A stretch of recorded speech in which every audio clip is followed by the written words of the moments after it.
De esa forma podríamos pasar al tercer nervio craneal, que recibe el nombre de óculo motor, antes denominado motor ocular común. Este óculo motor, ¿sí?, a diferencia de los otros dos, este lleva solamente fibras eferentes. Va a llevar fibras eferentes somáticas generales, porque van a ir a inervar a músculo estriado voluntario, en este caso a los músculos extraoculares del ojo, que es músculo estriado voluntario, pues se considera somático, y general porque este músculo estriado voluntario, ¿sí?, es como cualquier otro músculo estriado voluntario, como podría ser el de las extremidades o del tronco. Y por otro lado también lleva fibras motoras eferentes viscerales generales, que tienen la importancia que van a inervar al músculo constrictor de la pupila y al músculo ciliar para el reflejo de convergencia y para la visión cercana. Entonces, de ahí vamos a ver que las funciones de este nervio, ¿sí?, van a ser fundamentalmente dos, porque se origina de dos núcleos, eferente somático general y eferente visceral general. El sitio de salida es a nivel de la fisura orbitaria superior, que se localiza entre las alas menores y las alas mayores del esfenoides. Entonces, la fisura orbitaria superior es su orificio de salida del cráneo. Y entonces, si vamos viendo su función, debido a que tiene fibras eferentes somáticas generales, estas fibras, ¿sí?, somáticas generales, ¿sí?, se van a originar de un núcleo que se encuentra a nivel del mesencéfalo, que es el núcleo principal del tercer nervio craneal. Y por otro lado, va a tener función eferente, visceral, general, porque tiene fibras que se originan del núcleo accesorio del tercer nervio craneal, antes llamado el núcleo de Edinger-Westphal, ¿sí?, o núcleo accesorio del tercer par craneal, o de Edinger-Westphal. Entonces, estos núcleos que dan origen a este par craneal se van a encontrar a nivel del mesencéfalo.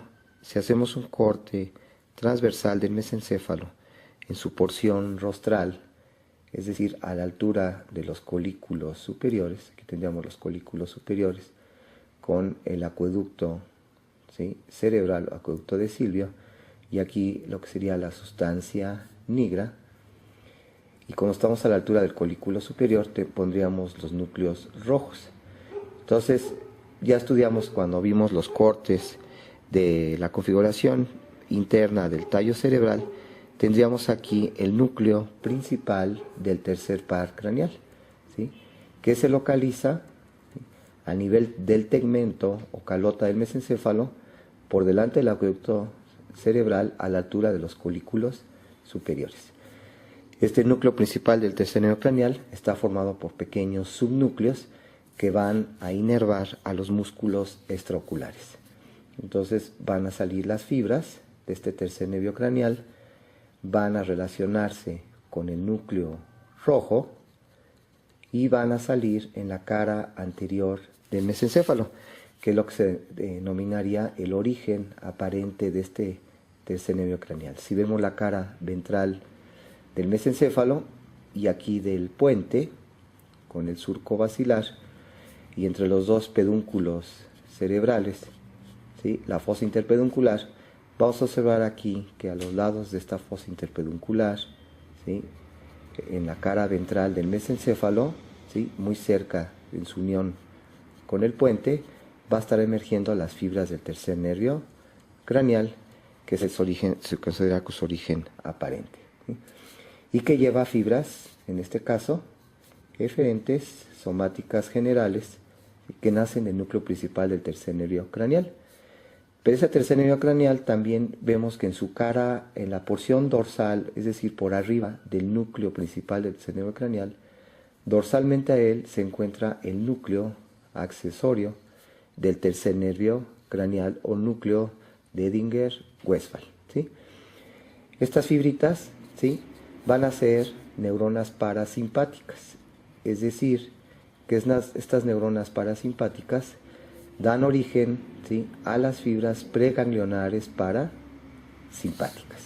Y entonces también van acompañando al tercer nervio craneal, que decíamos sale aquí en la cara ventral del mesencéfalo. Entonces lleva también fibras eferentes, viscerales, generales. ¿De qué tipo? Parasimpático.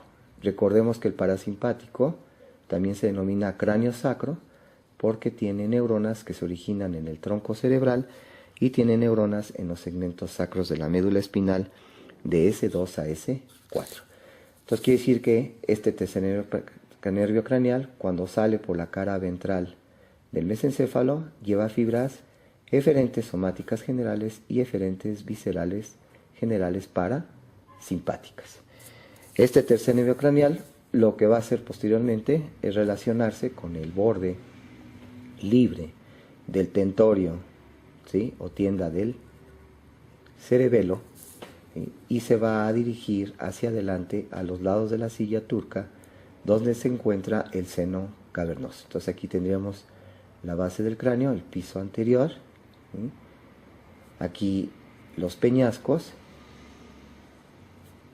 y por atrás de los peñascos propiamente la fosa craneal posterior, aquí con el agujero magno.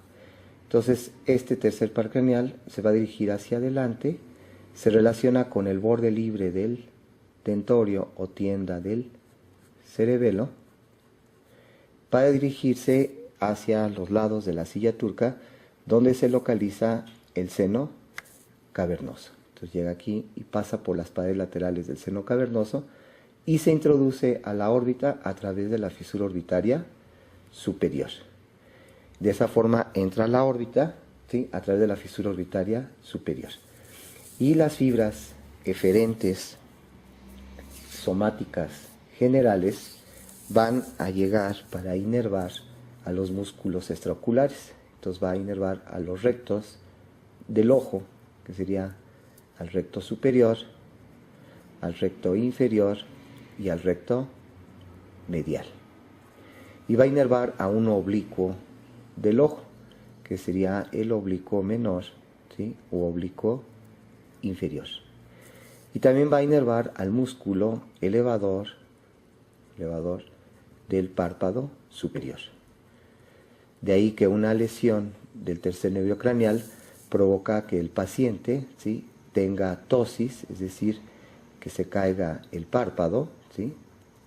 Por otro lado, el ojo, ¿sí?, si este es el ojo izquierdo, aquí estaría la nariz, ¿sí?, entonces el ojo se va a ir hacia afuera y hacia abajo, ¿sí?, debido a que jala el oblicuo superior y el recto lateral del ojo. Es una característica de lesión del tercer nervio craneal. Pero decíamos que también lleva fibras eferentes viscerales generales que vienen del núcleo accesorio del tercer nervio craneal o núcleo de Edinger-Westphal, que sería el origen real de estas fibras, que se hacen aparentes, decíamos, en la cara anterior del mesencéfalo y posteriormente llegan a la órbita. Dentro de la órbita, estas fibras parasimpáticas preganglionares, dentro de la órbita van a hacer sinapsis en un pequeño ganglio que está dentro de la órbita, que es el ganglio ciliar. Entonces este ganglio ciliar, que se encuentra en relación ahí por arriba del nervio óptico, van a hacer sinapsis estas fibras preganglionares parasimpáticas que vienen en el núcleo accesorio del tercer par craneal, y de él salen las fibras postganglionares parasimpáticas, que son muy cortitas y que van a inervar al músculo constrictor de la pupila, ¿sí?, y al músculo ciliar para provocar abombamiento del cristalino, y que es importante para la visión cercana. Entonces, cuando hay la visión cercana, se contrae el músculo ciliar, que provoca abombamiento del cristalino, y se contrae el músculo constrictor de la pupila, produciendo miosis. De ahí que una lesión del tercer nervio craneal, si involucra estas fibras parasimpáticas, va a presentar anisocoria al paciente, de tal manera, ¿sí?, que una pupila va a estar de tamaño normal, mientras que donde está la lesión, la pupila se va a encontrar dilatada y decíamos con el ojo dirigido hacia abajo y hacia afuera, y además la ptosis palpebral. Bien, Entonces, esa sería la función de este tercer nervio craneal, ¿sí? Entonces, seguimos con nuestro cuadro, ¿sí? Las fibras eferentes somáticas generales inervan a los rectos del ojo, superior, inferior, medial, al oblicuo menor u oblicuo inferior y al músculo elevador del párpado superior. Y por otro lado, el núcleo accesorio da la inervación parasimpática al músculo ciliar y al músculo constrictor de la pupila para provocar miosis.